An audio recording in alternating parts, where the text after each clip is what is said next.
What's up guys, it's me Jeremy. With the introduction of patch 5.5, the champion meta has shifted quite a bit, especially since Riot has been making drastic changes to champions recently.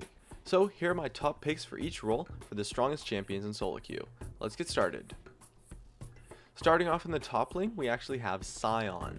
Although the mana cost changes in 5.5 to Sion's abilities were technically kind of a nerf, the huge buff to Righteous Glory actually helped him out a ton, and Sion has a bunch of build paths where you can pick up some mana. And with an early flask, mana isn't really that big of a problem on him. He has fantastic crowd control as well as poke in lane with reasonable range on his abilities, and the crowd control to help you get some favorable trades too, and get kill pressure in lane as well. And his shield helps a bunch with sustain.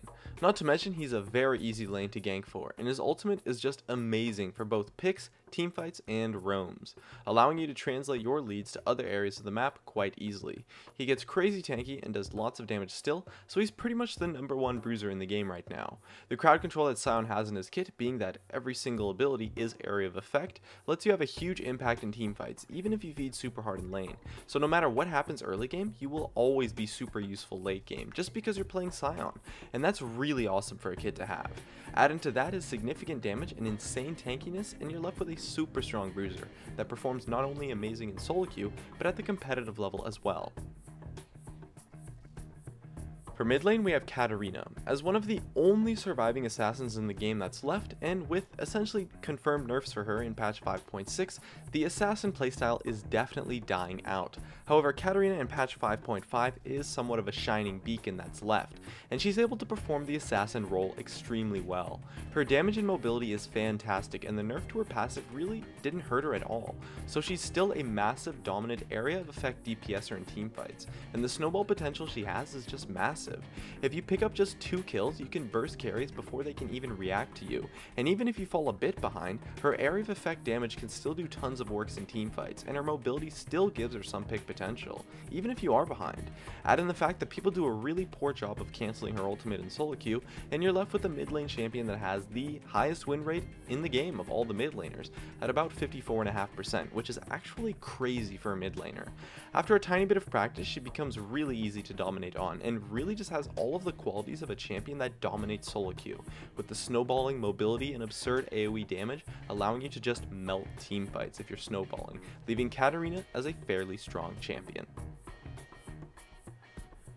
For jungle, we have Sejuani. Sejuani is a prime example of what happens when a champion gets an indirect buff, and I might actually make a full video dedicated to her in a few days, but essentially, she was a champion that had absolutely insane utility with 2 hard crowd control abilities as well as massive slows and tankiness, and some decent damage too. Her area of effect ultimate is one of the strongest teamfight initiators in the game, and a good Sejuani ultimate can single-handedly win a game. It's just that good. Previously, she had some minor problems in the jungle that she would take a bit too much damage and clear a little slow early, but with the nerfs to the jungle in patch 5.5, those problems were actually completely thrown out the door, and she's risen up to be extremely versatile and powerful. Her damage when you build full tank is still actually quite relevant, so she's able to dominate teamfights while having insane kiting, pick potential, and initiations, as well as now a reasonable early game and some fantastic ganks. Being able to gank before level 6 as a jungler in solo queue is actually super important, and Sejuani definitely can with the amount of crowd control that she has on her kit. With Purple Smite, her clear speed after the first clear is pretty much negligible, and so she's easily the one who benefited the most from the nerfs to the jungle, and it's put her on top, and so she's sporting a massive 57% plus win rate, which is actually just insane, the highest in the game right now.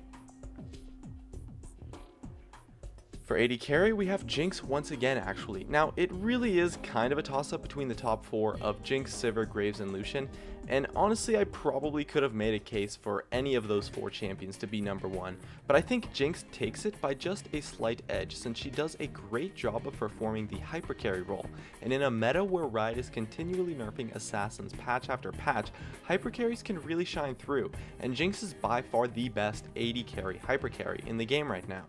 The utility that she gets of having 2 guns is actually really amazing because she can get an attack speed steroid or do area of effect damage with high range from just her auto attacks.